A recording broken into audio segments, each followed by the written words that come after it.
సంచలనం సృష్టించిన Sai Krishna lockup death కేసులో బిగ్ అప్డేట్ వచ్చింది. రాజమండ్రి సెంట్రల్ జైల్లో నిందితుడిగా ఉన్న సిఐ నాగరాజును సిట్ పోలీసులు కస్టడీలోకి తీసుకుని విజయవాడ మెజిస్ట్రేట్ కోర్టు ఎదుట హాజరుపరిచారు.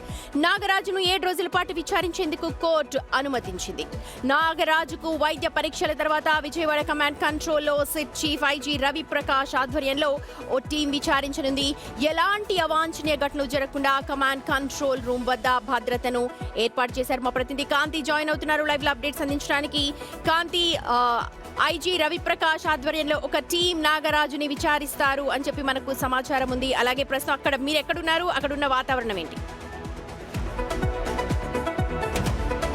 సుమతి, ఇప్పటికే నాగరాజుని వైద్య పరీక్షల తర్వాత కోర్టులో హాజరుపరిచారు. కోర్టులో న్యాయమూర్తి ఇచ్చినటువంటి తీర్పు మేరకు ఎప్పుడైతే ఆయనను విచారిస్తున్న సమయం, అంటే ఎంత సమయం విచారిస్తున్నారు అనే విషయాన్ని సిట్ అధికారులు తమకు తెలియచేయాలని కోర్టు కోరింది. ఈ నేపథ్యంలోనే దానికి సంబంధించినటువంటి సమాచారాన్ని కూడా కోర్టుకు అందించారు. అలాగే సుప్రీంకోర్టు ఇచ్చినటువంటి గైడ్ లైన్స్ మేరకు ఆయనను విచారణ చేపడతామని చెప్పారు. అలాగే ఆయన విచారణ జరుగుతున్నంతసేపు కూడా వీడియో రికార్డింగ్ చేయాల్సిన అవసరం ఉన్న నేపథ్యంలో సిట్ విచారణ అధికారి ఇప్పటికే ఐజీ రవిప్రకాష్ సిట్ కార్యాలయానికి చేరుకున్నారు. మొత్తంగా ఈ విచారణకి సంబంధించి అసలు సాయి కృష్ణ ఏదైతే డెడ్ బాడీని ఏం చేశారు, ఈ మిస్టరీని వీడేందుకు సిట్ అధికారులు కొన్ని ప్రశ్నలు నాగరాజు కోసం సిద్ధం చేసుకున్నారు.